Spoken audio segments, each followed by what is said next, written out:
सबको प्रणाम, सबको नमस्ते। Thank you again for joining me for my class. हमारी शायद 166th क्लास है आज गीता की। 10वें चैप्टर पर भी हम बात कर रहे हैं। छोटा सा है 10वां चैप्टर, दो चार श्लोक की और बाकी हैं इसके, पर जो भी हैं उनको हम डील करेंगे आज। एक छोटा सा ऋग्वेद का मंत्र पढ़ लेता हूँ, फिर आगे बात करते हैं। ऋग्वेद के 898 का तीसरा मंत्र है ये। विभ्राजत ज्योतिषा स्वर्गच्छो रोचनम दिवः। देवः ज्योतिषा स्वविभ्राजत त इंद्रः।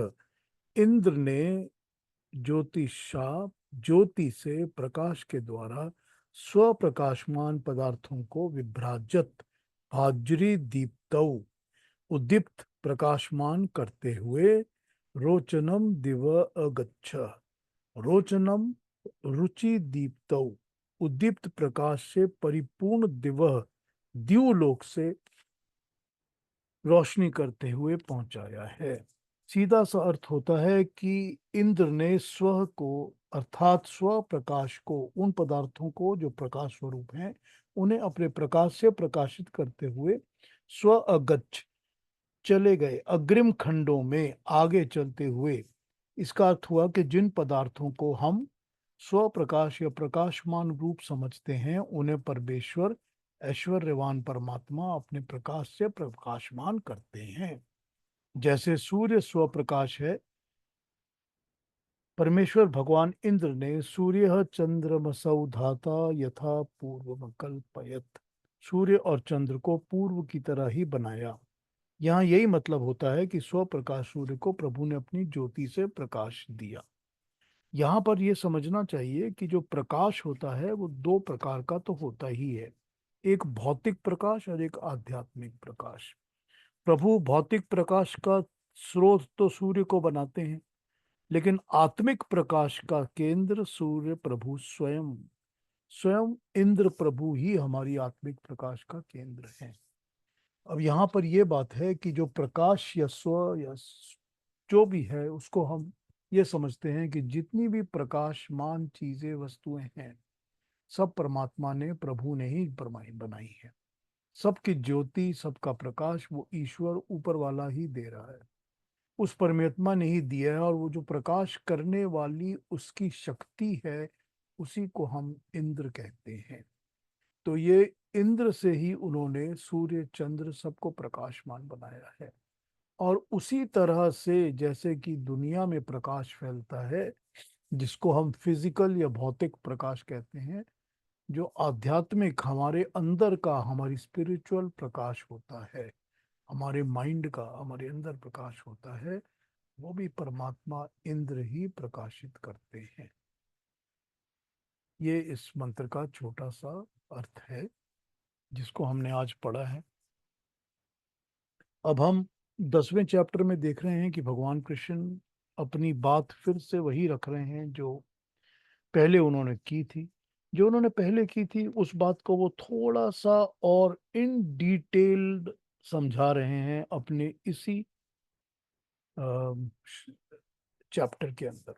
पहले वो ये सारी बातें बता चुके हैं हमको, मगर अब उसको थोड़ा सा और इन डिटेल बता रहे हैं। तो इन्होंने हमको 28th नहीं 20th 20वें श्लोक में ये बता दिया था कि मैं ही वो परमात्मा हूँ जो कि इस सारी क्रिएशन के आदि में, मध्य में और अंत में हूँ। ये इन्होंने 20वें श्लोक में बता दिया कि मैं ही वो प्राणियों के अंदर भूत मात्र का, प्राणियों का, भूत मात्र का, ह्यूमन बीइंग्स का या क्रिएशन का। भूत जो होती है ना, भू तो इस सृष्टि को कहते हैं, इसका क्रिएशन को या भूमि को या अर्थ को कहते हैं। और इसके ऊपर जो भी है, जो भी बसता है, वो भूत पदार्थ कहा जाता है। तो जो भी इस दुनिया में बसता है, रहता है, होता है, उन सब का आदि, मध्य और अंत, बिगिनिंग, मिडल और एंड, वो सब मैं हूँ। मैंने ही सब कुछ बनाया है।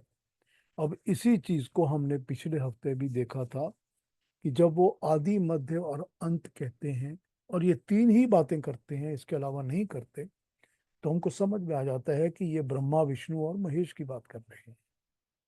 कि हमको ये समझ में आ जाता है कि क्रिएशन जब क्रिएट करते हैं, आदि जो है, तो हम उसको ब्रह्मा के नाम से जानते हैं कि क्रिएशन का काम, क्रिएशन बनाने का काम, बनाने का सब कुछ का काम ब्रह्मा करते हैं। तो हम परमात्मा की ही उस शक्ति का नाम ब्रह्मा रखते हैं जो कि क्रिएटिव शक्ति है, जो बनाती है। और फिर परमात्मा कहता है मध्य मतलब पालन पोषण करना, रखना, संसार को चलाना। तो हम उसको कहते हैं कि उसकी वो शक्ति जो कि हर जगह व्याप्त होती है। जो व्याप्त शक्ति होती है यानी कि हर जगह फैली हुई होती है, सब जगह पर बिखरी हुई होती है, हर जगह वो होती है, तो उसको हम विष्णु कहते हैं कि वो पालन पोषण करता है। उसी तरह से जो अखीरली शक्ति इन्होंने कही है, जो अंत भी मैं हूं, तो अंत को हम कहते हैं महेश की शक्ति या शिव की शक्ति। तो महेश की शक्ति या शिव की शक्ति जो होती है, वो अंत के साथ, ब्रह्मा के साथ बिल्कुल सर्कल की तरह जुड़ जाती है, क्योंकि वो रिसाइकल करती है। तो ये रिसाइकल करने वाली जो शक्ति है, वो शिव की, महेश की शक्ति है, उसको इन्होंने अंत कहा है। तो ये इन्होंने अपने पिछले 20वें श्लोक में बताया था कि मैं ही हूं जो, या परमात्मा ही है जो कि आदि भी है, मध्य भी है, अंत भी। तो इसका मतलब ये है कि और तो कुछ रह ही नहीं जाता, बच ही नहीं जाता, सब कुछ वही है, वही परमात्मा है। और भूत मात्र का यानी भूतियों, भूत सब चीजों का, पदार्थों का वही परमात्मा एक ही है। इसी भाव को अब वो आगे बताएंगे अलग अलग डिटेल से। जो उनका स्टाइल है बताने का, शैली है उनके बताने की, ये शैली और स्टाइल वो पहले भी यूज कर चुके हैं, और पहले कई बार इसी तरह से वो बात कर चुके हैं। बहुत बार इसी तरह से, इसी स्टाइल में बात करते हैं। तो यहाँ पर भी वो इसी स्टाइल से बात कर रहे हैं। तो 21 और 20 को पढ़ लेते हैं, तो 21 20 को समझते हैं, फिर आगे बढ़ेंगे उसके बाद। तो अरुणा जी 21 और 20 पढ़ दीजिए प्लीज। जी। आदित्यानामहं विष्णुर्ज्योतिषां रविरंशुमान् मरीचिर्मरुतामस्मि नक्षत्राणामहं शशि वेदानां सामवेदोऽस्मि देवानामस्मि वासवः इन्द्रियाणां मनश्चास्मि भूतानामस्मि चेतना। Thank you very much. Aditya नाम अहम, अहम मैं, आदित्य नाम सभी आदित्यों में, विष्णु ज्योतिषाम विष्णु ज्योतियों में, रविर शुन्मान रवि अंशुमान किरणों वाला रवि दमकता हुआ, अंशुमान किरणों वाला रवि सूरज, दमकता हुआ, चमकता हुआ, दमकता हुआ। और आदित्यों में मैं विष्णु हूं, और ज्योति रवियों में मैं सारी ज्योति हूँ। मरीचि मरुता मरुदगण, अश्विन नक्षत्राम नक्षत्रों में मैं शशि चंद्रमा हूँ। आदित्यों में मैं विष्णु हूँ, ज्योतियों में दमकता हुआ सूर्य हूँ, मरुदगण में मरीचि हूँ, नक्षत्रों में चंद्रमा मैं ही हूँ। मरुदगण जितनी तरह की दुनिया में हवाएं हैं, सब में मैं मरीचि हूँ। नक्षत्रों में जितने भी नक्षत्र हैं, स्टार्स हैं, उनमें मैं चमकता हुआ चंद्रमा हूँ। वेदों में मैं सामवेद हूँ, देवों में मैं इंद्र हूँ, इंद्रियों में मैं मन हूँ, और प्राणियों में मैं चेतना हूँ। वेदा नाम सामवेद अस्मि, देवा नाम अस्मि वासव। ये जो वासव है वो इंद्र है, जिसको हम वसु भी कहते हैं, जो वास करता है। जैसे हम वासुदेव कहते हैं जिस नाम से भगवान को भी, तो वसु जो होता है वो वास करता है। या वासव इंद्र है। इंद्र इंद्रिया नाम, यहाँ इंद्रिया नाम जो है उसका मतलब है इंद्रियों में। जो इंद्रियां होती हैं, हमारी इंद्रियां जो हैं, शरीर की इंद्रियां, उन इंद्रियों में मैं मन हूं। और भूता नाम अस्मि चेतना, जितने लोग इस दुनिया में जिंदा हैं उनकी सब के अंदर मैं चेतना हूं, मैं कॉन्शियस हूं। तो यही वो यहाँ बता रहे हैं। वेदों में प्रथम स्थान सामवेद को क्यों दिया गया है, इस विषय में लोगों का अलग अलग यहाँ पर मत है।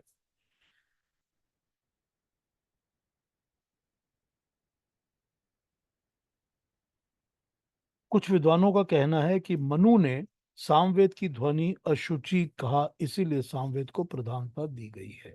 दूसरे विद्वानों का कहना है कि सामवेद का मुख्य स्थान देने वाला गीता का कर्ता सामवेद ही होगा, इसलिए उसने सामवेद कहा है। इसमें संदेह नहीं कि अन्य सब स्थानों में भी ऋग्वेद को प्रधानता दी गई, किंतु गीता में सामवेद का नाम प्रथम लिया गया है। इसका क्या कारण है? लोकमान्य तिलक कहते हैं कि भक्ति मार्ग में परमेश्वर की गान युक्त स्तुति के सदैव प्रधानता दी गई है, इसीलिए भक्ति प्रधान के स्थल पे गान प्रधान वेद यानी कि सामवेद की प्रधानता दी गई है।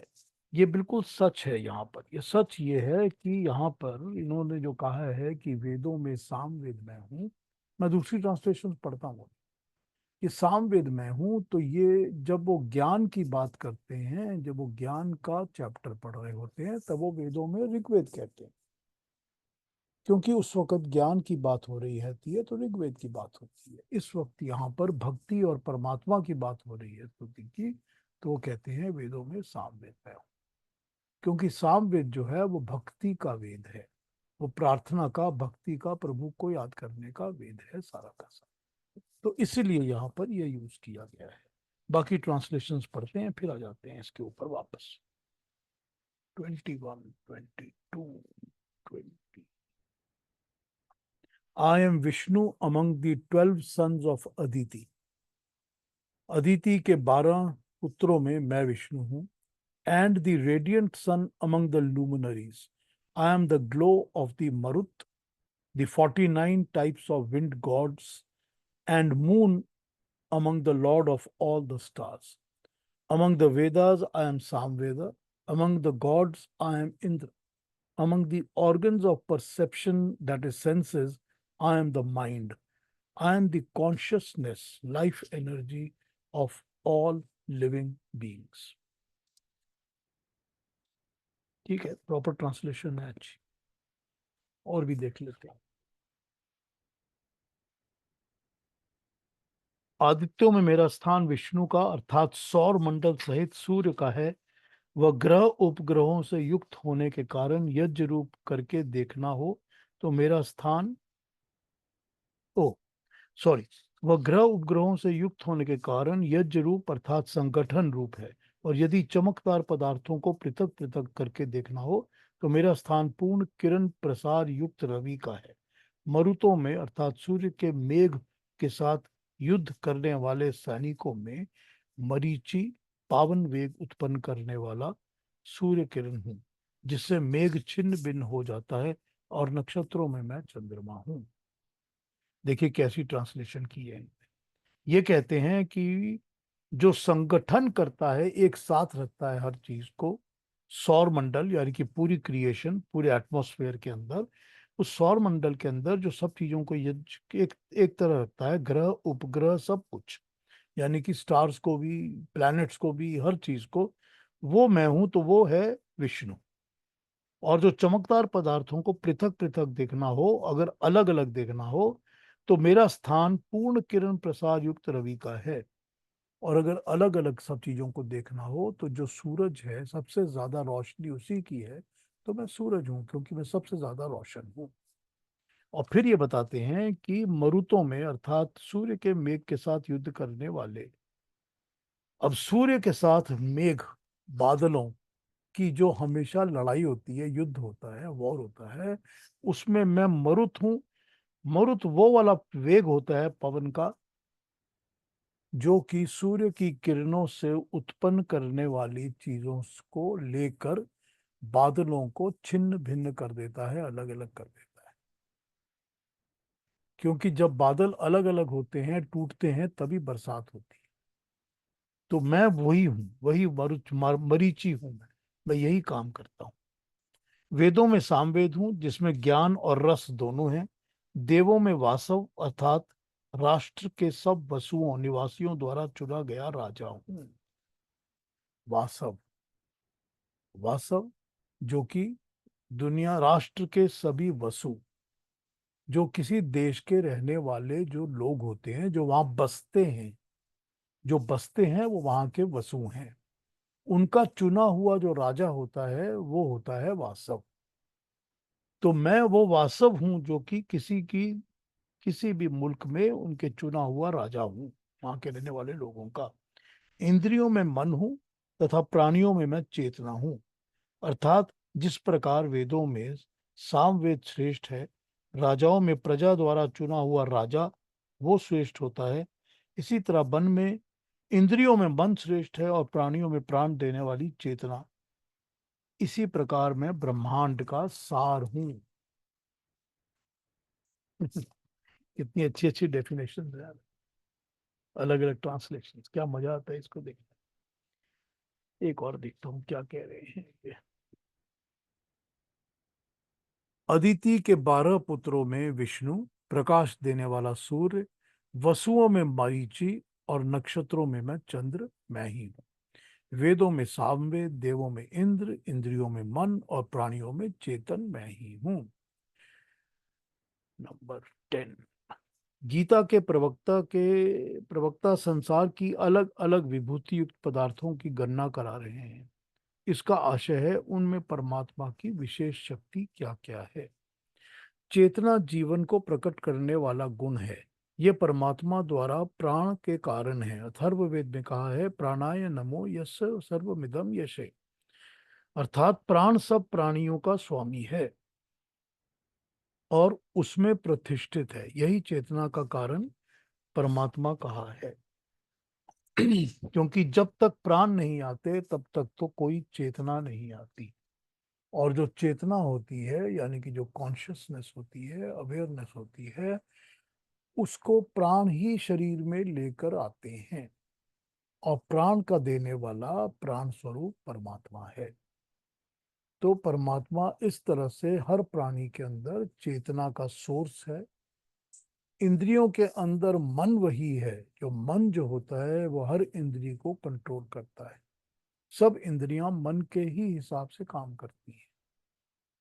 तो इस तरह से इस पूरे 2 श्लोकों में परमात्मा फिर से उसी स्टाइल में कहाँ कहाँ पर पहले भी वो कह चुके हैं ना, पहले कह चुके हैं ना कि फूलों में गंध मैं हूँ, पुरुषों में पौरुष मैं हूँ, ये सारी बातें कर चुके हैं पहले। तो पहले भी इसी स्टाइल में बात कर चुके हैं, अब वो उसी स्टाइल पर अपनी भक्ति मार्ग की बातें भी उसी तरह कर रहे हैं। और ये बता रहे हैं कि जितने भी नक्षत्र तुमको दिखते हैं, अब हमको धरती पे खड़े होकर, अर्थ पे खड़े होकर जो ऊपर हम आसमान में देखते हैं, जो भी हम नक्षत्र देखते हैं, स्टार्स देखते हैं या प्लैनेट्स देखते हैं, जो भी कुछ देखते हैं, उन सब में हमको सबसे ब्राइट और सुंदर अपने सामने चंद्रमा ही नजर आता है। प्लीजिंग, सबसे प्लीजिंग, हमको शांति देने वाला और अच्छा लगने वाला। तो इसीलिए वो कहते हैं सब नक्षत्रों में मैं चंद्रमा हूँ, जो तुझको सबसे ज्यादा प्लीज करता है, शांति देता है। लेकिन इसके पहले कह चुके हैं कि रश्मियों में आदित्य यानी कि सूर्य भी मैं हूं, तो सूरज भी मैं ही हूं। और जो अदिति के 12 पुत्रों की लिस्ट गिनाई गई है, अब मेरे पास इस वक्त रेडी हैंडी नहीं है, मैं कलेक्ट करूंगा तो आपको बता दूंगा कि कौन से 12 पुत्रों की बात की है अदिति के। तो अदिति के 12 पुत्रों में मैं विष्णु हूँ, जो व्याप्त रहता है हर जगह, सबका पालन पोषण करता है, मनुष्यों के जीवन का जिससे भरण पोषण पालन होता है।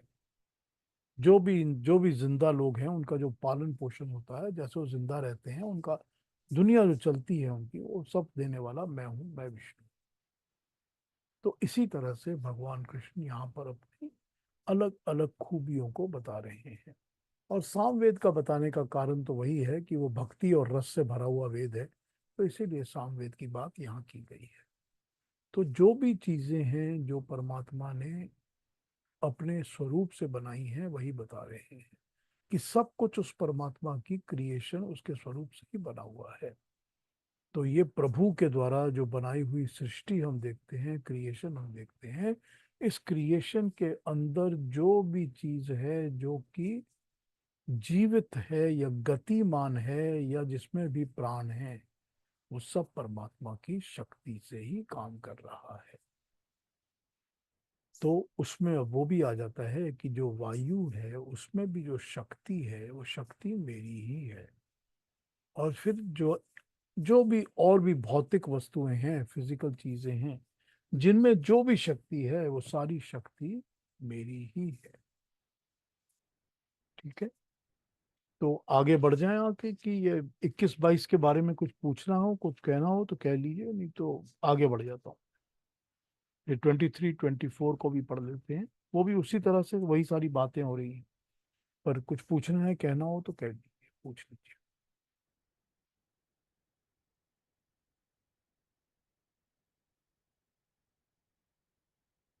नहीं तो आगे बढ़ जाते हैं, चलिए। तो 23 और 24 भी हमको पढ़ दीजिए अरुणा जी। जी। रुद्राणां शङ्करश्चास्मि वित्तेषो यक्षरक्षसां वसूनां पावकश्चास्मि मेरुशिखरिणामहम् पुरोधसै च मुख्यं मां विद्धि पार्थ बृहस्पतिम् सेनानीनामहं स्कन्दः सरसामस्मि सागरः। वाह, thank you Aruna ji, thank you so much.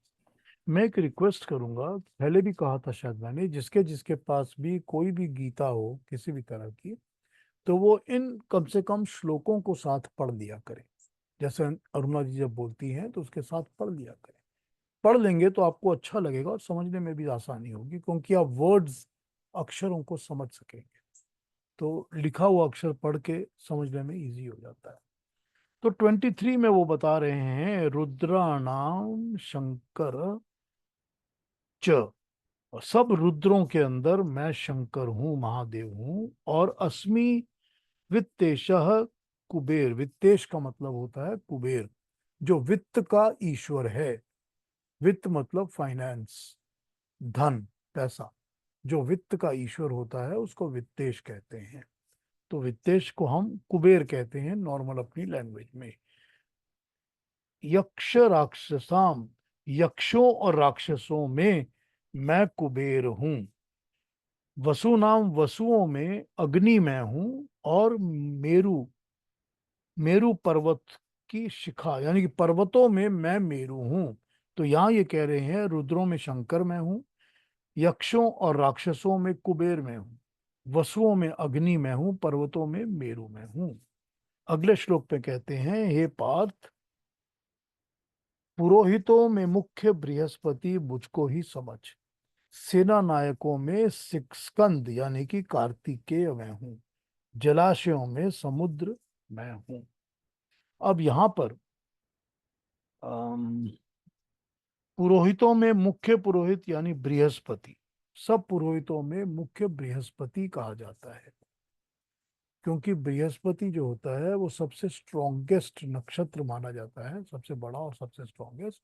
तो जो पुरोहित होते हैं, जो हमारे लिए पूजा पाठ करते हैं, उनमें जो सबसे बड़ा और स्ट्रांग होगा उसको हम बृहस्पति का नाम देते हैं। तो यज्ञों में भी कहा जाता है कि ये बृहस्पति हैं यज्ञ के, मतलब जो मेन है, सबसे बड़े हैं, जिनकी बात सब मानेंगे, उसको बृहस्पति का नाम दिया है। बृहस्पति का मतलब जुपिटर हो जाता है, लेकिन जुपिटर तो प्लैनेट है, या हम बृहस्पति उसी को कहते हैं। बृहस्पति जो बहुत बड़े का पति है, जो बृहद का, बृहद बड़ा, एक्सपेंसिव, बहुत बड़ा, उसका जो पति है उसको हम बृहस्पति कहते हैं। तो बृहस्पतियों में, मतलब पुरोहितों में मैं बृहस्पति हूं। और सेना नायकों में, जो भी सेनाएं हैं, जो भी आर्मीज जो हैं, उनके अंदर सबसे सेना नायकों में मैं स्कंद हूं। अब स्कंद जो है वो कार्तिकेयन को कहा जाता है। कार्तिकेयन कौन है? कार्तिक हैं जो गणेश के भाई हैं या दुर्गा के बेटे हैं। अब उनको सेना चलाने में सबसे ज्यादा एक्सपर्ट समझा जाता है, कि सेना चलाने में, सेना नायकी करने में कार्तिक सबसे आगे हैं, सबसे अच्छे हैं। तो यहाँ पर भगवान विष्णु जो हैं, वो अपने आप को एक जगह तो कहते हैं कि रुद्रों में शंकर मैं हूँ। ये जितने भी रुद्र होते हैं, अब हमारे यहाँ कितने, 9 रुद्र होते हैं, 8 या 9 रुद्र होते हैं। तो जितने भी रुद्र हमारे यहाँ होते हैं, उन रुद्रों में रुद्र वो उसको कहते हैं जो भी एग्रेसिव या फियर्स पावर होते हैं, बहुत फियर्स और एग्रेसिव, बहुत ज्यादा शक्ति वाले और बहुत ज्यादा एग्रेसिव अटैक करने वाले, गुस्से वाले, जितने भी इस तरह के पावर होते हैं, उन पावर्स में शंकर में हूं। इसका मतलब है उन पावर्स को कंट्रोल करने वाली सबसे स्ट्रॉन्ग ताकत शंकर कही जाती है। क्योंकि शंकर जो होता है वो उस ताकत को लेके, वो जितनी भी रुद्रों वाली ताकत है उन ताकतों को लेके वो हमारे कल्याण के लिए यूज करता है। शंकर का मतलब कल्याणकारी। तो जो हमारे कल्याण के लिए यूज करता है वो शंकर है। तो रुद्रों में शंकर मैं हूं। और सेनापतियों में, सेना के लोगों में मैं स्कंद में हूं, तो कार्तिकेयन में हूं। तो ये कंपैरिजन हमारे लिए इस तरह कर रहे हैं ताकि हम ह्यूमन बीइंग्स को इस कंपैरिजन से उनकी ताकत का आभास हो सके, हमको समझ में आ सके।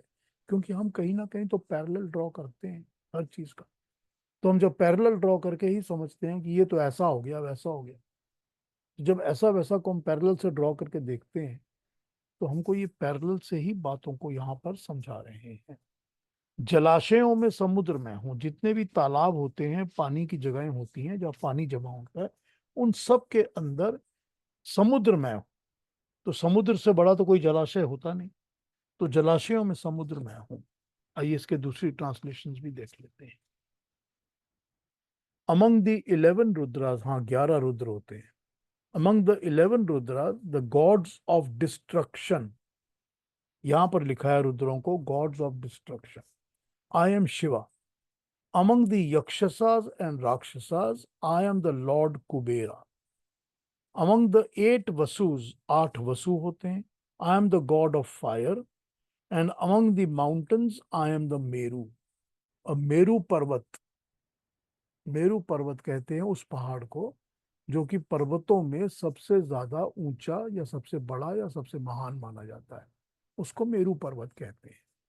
मेरू पर्वत कई बार कैलाश पर्वत को भी कहा जाता है और कई बार दूसरे पर्वतों को भी नाम मेरू कहा जाता है। पर मेरू इज एन इमेजिनरी पर्वत, it's not really a physical कि हम जाके नाम लगा देंगे कि ये वाला पहाड़ मेरू है। तो पहाड़ों में जो सबसे अच्छा है वो मेरू है। 8 वसुओं में मैं गॉड ऑफ फायर हूं। लेकिन यहां पर यह भी कहा है कि यक्ष और राक्षस, इन लोगों में मैं कुबेर हूं। तो यक्ष और राक्षस कौन कौन है? यक्ष वो होते हैं जो कि हर किस्म के धनों को जमा करते हैं, और राक्षस भी वो होते हैं जो इन धनों की रक्षा करते हैं। तो जो धनों की रक्षा करते हैं वो भी राक्षस कहलाते हैं, और जो धनों को जमा करके लाते हैं वो यक्ष कहलाते हैं। तो इन सब के अंदर मैं लॉर्ड ऑफ द रिचेस या कुबेर हूं, जो मतलब इन सबको जमा करके रखता है, जिसके पास, जो इन सब का मालिक है, धनों का और इन सब चीजों का मालिक है। Among the priest, O Arjun, know me to be the chief priest Brihaspati. Among warrior chiefs, I am Skand. And among the reservoirs of water, I am the ocean.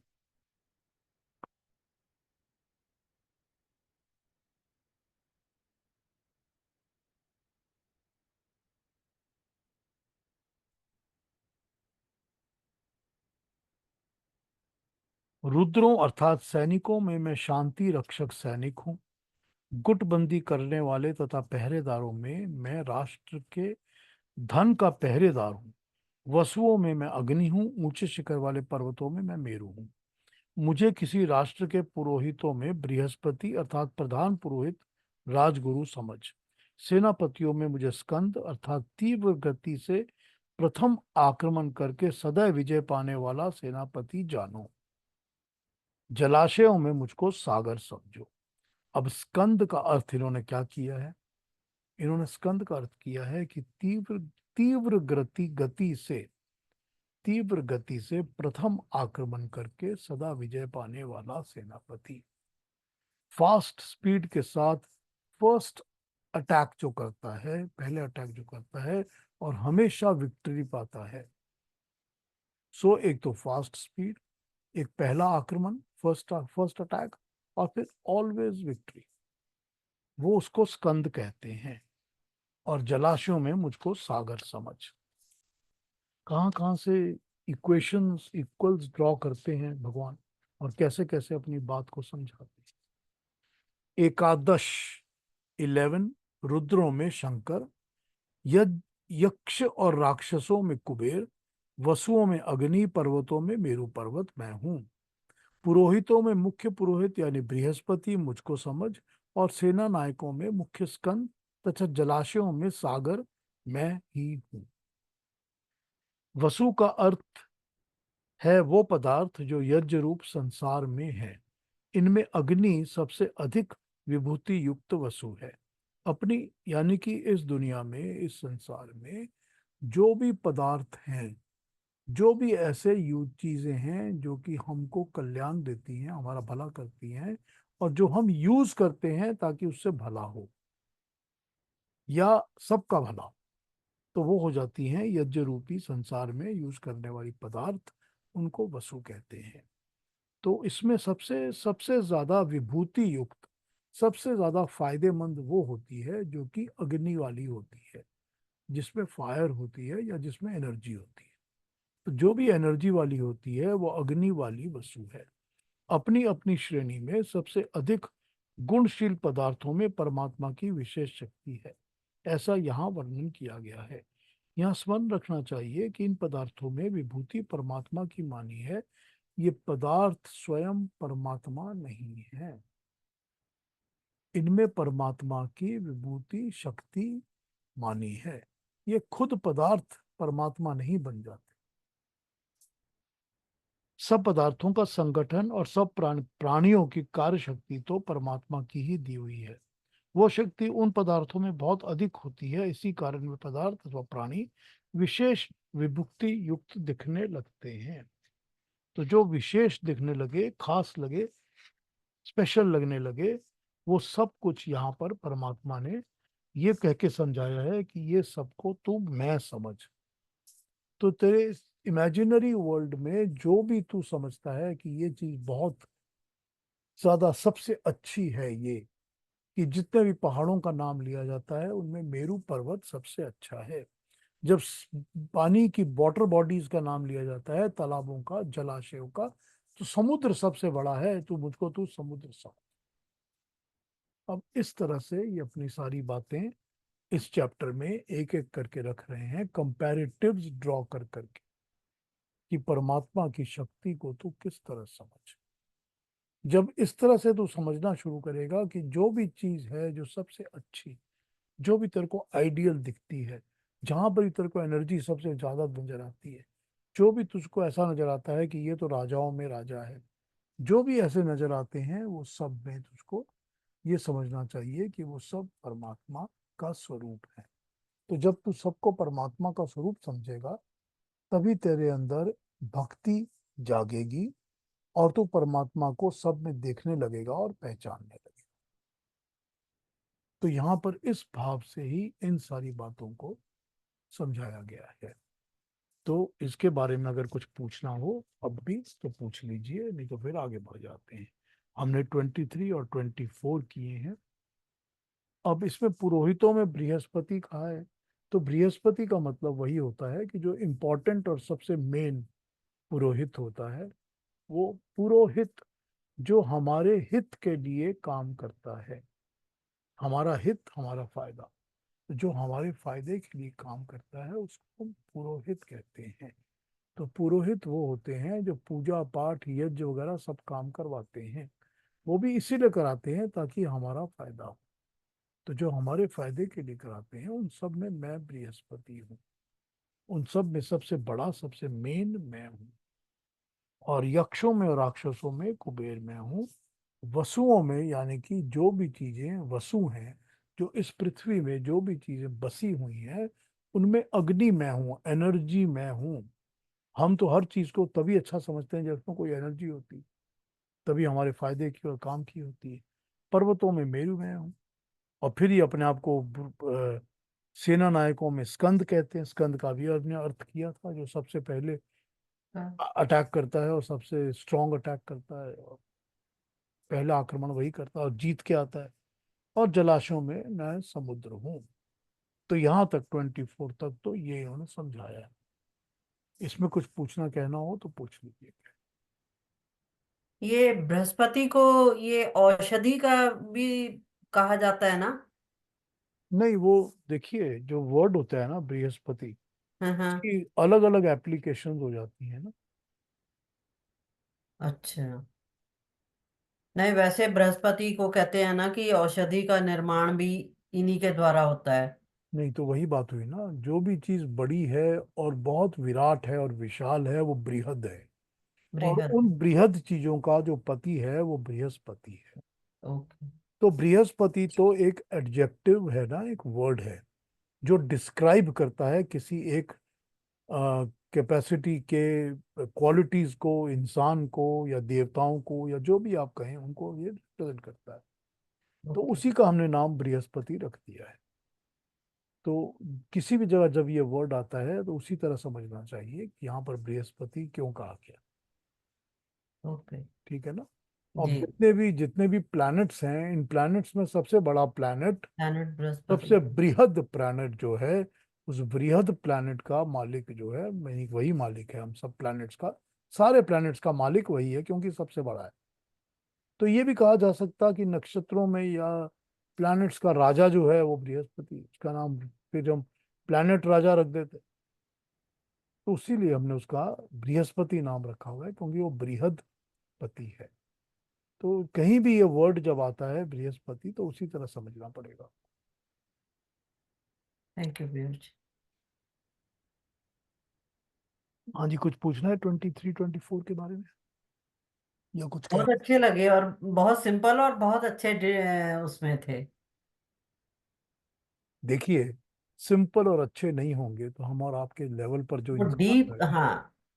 हम कैसे समझेंगे बताइए। और हम समझ सकेंगे और समझ कर ही तो परमात्मा के स्वरूप को हम पहचानेंगे ना, कि वो ईश्वर कौन है, वो परमात्मा कौन है, उसकी हम भक्ति कैसे करें जब तक कि हम ये सिंपल तरीके से सब चीजों में उसको देखना शुरू नहीं करें। तो जब हर चीज में उसको देखना शुरू करेंगे हमको पता होगा कि ये सब चीजों के अंदर जो सबसे मेन गुण है वो ईश्वर है। हमारे अपने अंदर जो इंद्रियां काम कर रही हैं और जो मन है वो ईश्वर का स्वरूप है। तो अगर हमारा मन ईश्वर के साथ लग जाएगा तो हमारी इंद्रियां भी ईश्वरीय कार्य करेंगी ना, गलत काम तो नहीं करेंगी ना। जब हमारी इंद्रियां गलत काम नहीं करेंगी तो हम गलत काम नहीं करेंगे, हम पाप नहीं करेंगे। तो हमारी इंद्रियां भी उसी ईश्वर की प्रार्थना में लगी रहेंगी। जो मन है वो ईश्वर के साथ जुड़ जाएगा क्योंकि मन ही तो ईश्वर होता है ना, बनाता है। तो अगर मन वहां जुड़ गया तो अपने आप तो बॉडी के बाकी ऑर्गन भी उसी के साथ जुड़ जाएंगे ना। तो आंखें, कान, नाक सब कुछ वही लगा रहेगा, हाथ पांव उसी का काम करेंगे, उसी के लिए अच्छा करेंगे। तो ये इस तरह से अलग अलग तरीके से सब जगह से समझा रहे हैं कि देखो, मुझको कैसे समझो, मुझको कैसे मानो। क्योंकि नॉर्मल कॉमन इंसान अर्जुन जो है वो तो हम आपको कॉमन मैन को रिप्रेजेंट कर रहा है। उसके अंदर वही क्वेश्चंस आते हैं जो कि हम सबके क्वेश्चंस मन में आ सकते हैं कि हम जो कर क्या रहे हैं ये, कि भाई वो अव्यक्त परमात्मा को व्यक्त पृथ्वी में कैसे देखना है। यही कर रहे हैं ना, कि जो निर्गुण परमात्मा है उसका सगुण स्वरूप क्या होता है, उसको सगुण कैसे देखोगे। तो वो है तो निर्गुण, उसके अंदर कुछ दिखता तो है नहीं हमको, परमात्मा को हम देख नहीं सकते, समझ नहीं सकते। लेकिन कैसे उसको जाने, कैसे समझे। तो ये कैसे समझे और कैसे जाने के ही तो अलग अलग अलग अलग तरीके दिखा रहे हैं ना इसको। वही सुना रहे हैं कि तुम ऐसे समझो कि मैं ये हूं, इस तरह से तुम मुझको समझ सको। अब वो एक किसी एक पर्टिकुलर चीज के ऊपर तो टिके हुए नहीं रहते ना। वो तो ये कहते ही नहीं है ना कि ये एक जो है यही है बस और कुछ नहीं होता। वो तो इतने सारे एग्जाम्पल देते हैं ताकि हमको ये पता चल जाए कि वो किसी एक में टिका हुआ नहीं है, हर जगह वही है, सब जगह वो परमात्मा ही है। अगर कह देते हमारे को कि भाई मैं तो उस पहाड़ में ही हूँ, बस और कहीं नहीं हूँ, तो हमारे जो भी पढ़ने लिखने वाले लोग होते हैं वो सब पहाड़ में चढ़ गए होते हैं, जय।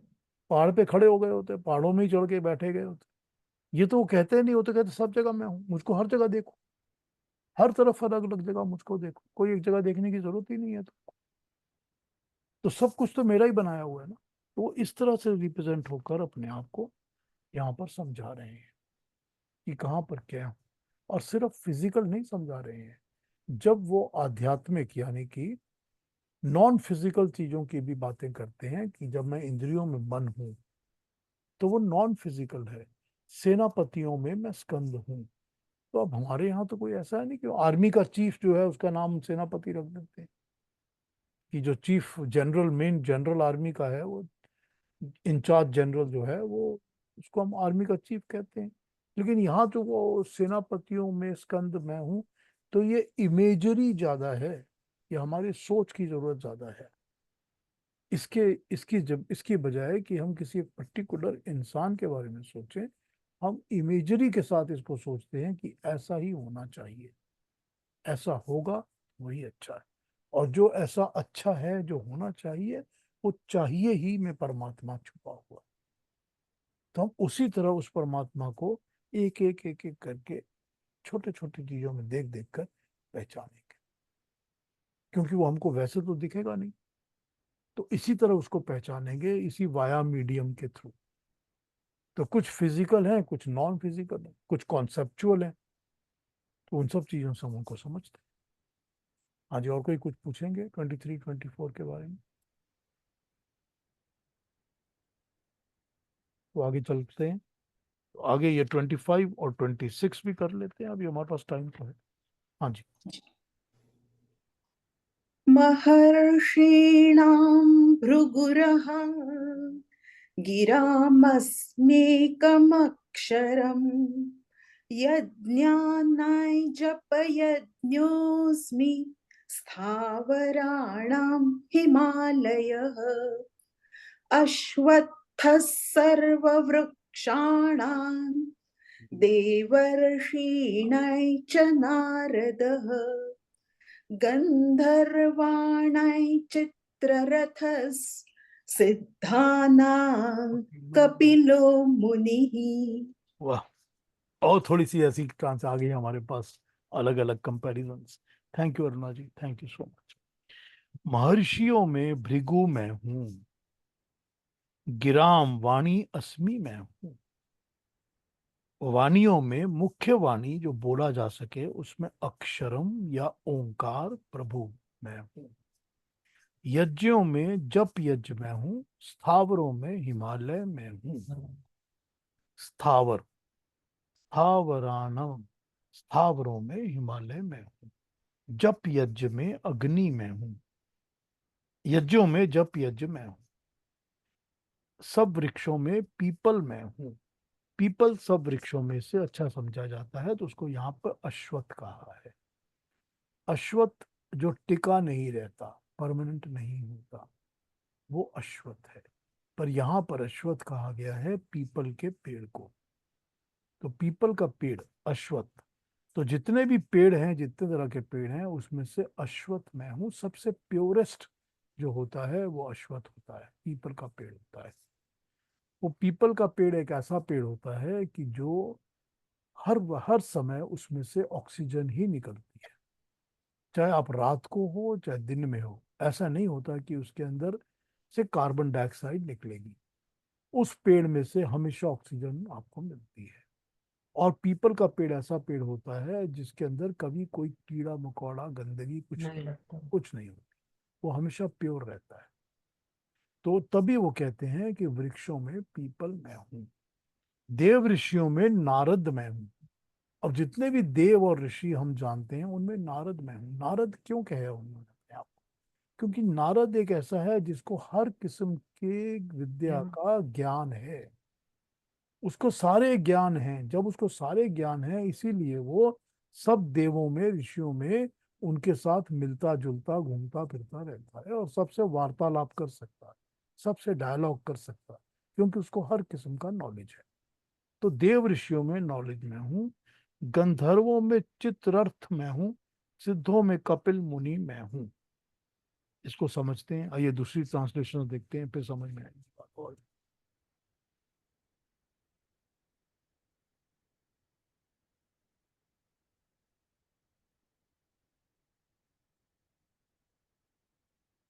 Among the great seers, I am Bhrigu. Among words, I am the sacred syllable Om. Among sacrifices, I am the sacrifice of Japa, that is muttering of the sacred formulas. And among the immovables, I am the Himalaya, स्थावर स्थावर जो कि कभी move नहीं करता, एक ही जगह पर रहता है, उनमें सब में मैं हिमालय हूँ. Among all trees, I am Ashwath, the holy fig tree. Among the celestial sages, I am Narada. Among the Gandharvas, that is the celestial musicians, I am the Chitrarth. And among the Siddhas, I am the sage Kapila.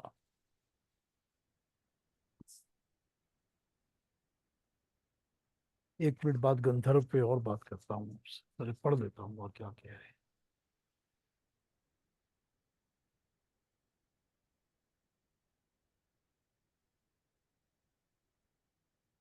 जो स्पष्टवादी होने के कारण तपे अंगारों के समान पाप को भून दे, वो भृगु कहलाता है. भृगु वो होता है जो पापों को भून देता है तप से, अपने तप से, अपनी तपस्या से.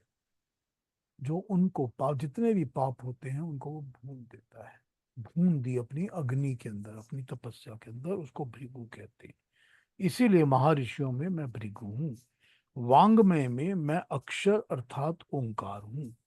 शब्द में, वांग्मय में, आवाज में, जो हमारे गले से निकलता है, मुंह से निकलता है, उन सब में सबसे अच्छा, सबसे शुद्ध शब्द क्या है? सबसे शुद्ध और सबसे अच्छा शब्द ओंकार है, ओम है. तो मैं ओम हूँ आवाज में. यज्ञों में मैं जप यज्ञ हूँ, क्योंकि उसमें लंबे चौड़े क्रियाकलाप का बखेड़ा नहीं होता. जो जप यज्ञ होता है उसमें करना कुछ नहीं होता, सिर्फ एक जप ही करना होता है. और जब भी हम इसलिए कर रहे हैं कि लोगों के कल्याण के लिए या देने के लिए कर रहे हैं, तो वो जप यज्ञ मैं हूँ. तथा अति विस्तार वाले स्थावरों में हिमालय में हूँ.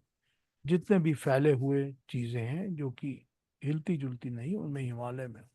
वृक्षों में मैं पीपल हूँ, देव ऋषियों में नारद हूँ, गंधर्वों में मैं चित्ररथ हूँ, और सिद्ध पुरुषों में मैं कपिल मुनि हूँ. एक और देख लें लास्ट.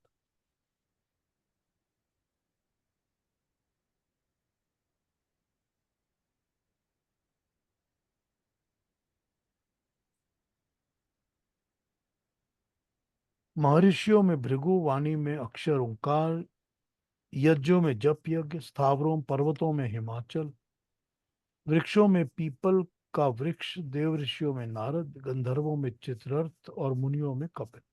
ये सब विभूतियां परमात्मा की ही हैं. हिम आचल, जो कि हिलता नहीं है और हिम से भरा है, यानी कि ठंड पर्वत से, बर्फ से जो भरा हुआ है और हिलता जुलता नहीं है, और जिसके जिसके अंदर बर्फ हमेशा बसी रहती है. तो वो हिमाचल मैं हूँ पर्वतों के अंदर, स्थावरों के अंदर, जो कि हिलते जुलते नहीं है, जो हमेशा स्थिर रहते हैं. जो स्थिर रहते हैं वो स्थावर हैं. और यज्ञों में मैं जप यज्ञ हूँ, महर्षियों में भृगु हूँ. भृगु वो जिसकी तप के कारण उसके सारे पाप भूने गए हैं, जल चुके हैं, खत्म हो चुके हैं. वाणी में मैं ओंकार हूँ. वृक्षों में पीपल का वृक्ष हूँ. देव ऋषियों में मैं नारद हूँ. गंधर्वों में मैं चित्ररथ हूँ, और मुनियों में मैं कपिल मुनि की तरह ज्ञानी हूँ. तो मैं मुनि कहलाता हूँ, अपने आप को मुनि कहते हैं जो कपिल मुनि, सबसे ज्ञानी, जिन्होंने सांख्य दर्शन लिखा है, तो उनको हम ज्ञानी कहते हैं, तो कपिल मुनि हूँ. अब गंधर्वों में चित्ररथ मैं हूँ. गंधर्व जिस किसी मनुष्य के अंदर, जिस किसी इंसान के अंदर थोड़ा सा भी ऐसा गुण, ऐसी क्वालिटी आ जाती है कि उसके अंदर आर्ट एप्रिसिएशन शुरू हो जाए. किसी भी इंसान के अंदर, मनुष्य के अंदर आर्ट की एप्रिसिएशन खुद ब खुद नहीं होती. आप उसको पैदा नहीं कर सकते, सिखा नहीं सकते. अगर उसके अंदर होगा तो ही उस बीज को पनपना पड़ेगा, वो बड़ा होना सकेगा. अगर किसी के अंदर आर्टिस्ट बनने की खूबी है, तभी वो आर्ट क्लास ज्वाइन करेगा, आर्टिस्ट बनेगा, पेंटर बनेगा, उसके अंदर आर्ट की खूबी आएगी और वो आर्ट क्रिएट करेगा. अगर उसके अंदर आर्टिस्ट बनने की ललक अंदर से नहीं होगी तो कभी आर्टिस्ट बनेगा ही नहीं। तो ये जो गुण होता है ना आर्टिस्ट बनने का, जो सिंगर बनते हैं, गायक बनते हैं, आवाज मिलती है जिनको, ये दूसरी बात है कि वो ट्रेनिंग ले लेते हैं, क्लासिकल बन जाते हैं, बहुत अच्छे हो जाते हैं। लेकिन एक बेसिक तो होना पड़ेगा ना पहले। ये जो बेसिक वाला गुण होता है ना, ये जिसके अंदर ये गुण होता है उसको गंधर्व कहते हैं। और ये परमात्मा गुण देता है। ये भी कर्म फल से मिला हुआ गुण है। ये भी कर्म फलों से ही प्राप्त होता है। तो जिसके अंदर ये गुण होता है उनको गंधर्व कहा जाता है। इसीलिए गंधर्वों में मैं चित्रर्थ हूँ। चित्रर्थ, जो कि हर चित्र का अर्थ अच्छे तरीके से फैला के हमारे सामने रख देता है। अर्थ का मतलब दोनों होते हैं, मतलब भी होता है और उसकी यूजेबिलिटी भी होती है। व्यवहार, कि वो व्यवहार में आ जाए तो ही उसका फायदा होता है, जब हमारे फायदे में भी होता है और हमको समझ भी आ जाता है। तो वो है गंधर्वों का सबसे मुख्य पर्सन। तो गंधर्व जन वो होते हैं जो कि, अब ये भी कहा जाता है कि जो कवि हैं वो भी गंधर्व हैं, क्योंकि उनमें भी तो एक क्रिएटिव शक्ति आ जाती है ना, कि वो कविता लिख सकते हैं। तो कविता भी तो हर कोई नहीं लिख सकता। ये ठीक है कि आपको फिर गुरु मिल गया तो उसने आपको ट्रेन कर दिया कि इसका एंडिंग को, काफिये को कैसे बैठाना है, या रिदम को कैसे ठीक करना है, वो दूसरी बात है, मीटर कैसे बनाना है। लेकिन कवि के अंदर अगर अपने गुण नहीं होंगे तो उस्ताद जैसा भी मिल जाए वो कवि नहीं बनेगा। उसके अंदर वो गुण होने ही होंगे। तो जो भी इस किस्म के किसी भी आर्ट फैकल्टी की तरफ उसका ध्यान दिमाग लगता है, वो उसके अंदर गंधर्व का गुण है, उसको गंधर्व कहते हैं। तो एक ये कहा जाता है कि जो देवताओं की जो राज्यसभा है, सभा है जिसमें सारे देवता ही होते हैं, अच्छे अच्छे लोग, तो उनमें भी वो गंधर्वों को भी इम्पोर्टेंस देके दूसरे मनुष्यों में, कॉमन मैन में से गंधर्वों को अलग बैठा के अलग रखते हैं कि ये गंधर्व गण है, ये ज्यादा, इनमें ज्यादा समझ है, अलग तरीके की समझ है। तो ये सारी क्वालिटीज गंधर्वों की मानी जाती है। तो इसी तरह से इन्होंने यहाँ पर गंधर्वों को भी एग्जाम्पल की तरह यूज किया है। तो ये हमारे लिए इस 2 श्लोकों की बात हो जाती है जो हमने अभी कर ली, जो कि हमने समझ लिया कि 26 तक, 25 और 26 तक। अब सब पहाड़ों में हिमाचल, थोड़ी देर पहले ही तो उन्होंने कहा था कि पर्वतों में मेरू मैं हूँ। वो हम्म। मेरू पर्वत एक था और यहाँ पर स्थावरों में हिमाचल में हूँ।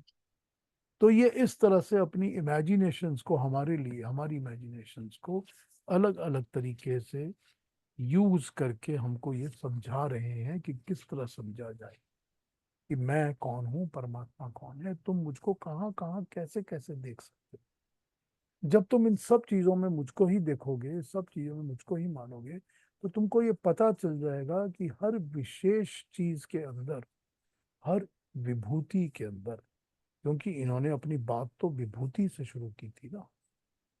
विभूति जो विशेष किस्म की अनुभूति होती है, स्पेशल टाइप ऑफ एक्सपीरियंस और स्पेशल टाइप ऑफ एग्जिस्टेंस, वो कुछ भी है वो सब परमात्मा का गुण है। तो ये अपने आप को इस तरह दिखा रहे हैं कि तुम इस तरह ही मुझे समझो, इसी तरह मुझे जानो, तो तुम मुझको, परमात्मा को देख और समझ सकते हो। हाँ जी, अब कुछ पूछना कहना हो तो पूछ ये पीयूष जी, ऋषि भृगु के बारे में थोड़ा सा बताएंगे? लीजिए। ऋषियों में भृगु, भृगु कोई एक ऋषि नहीं है।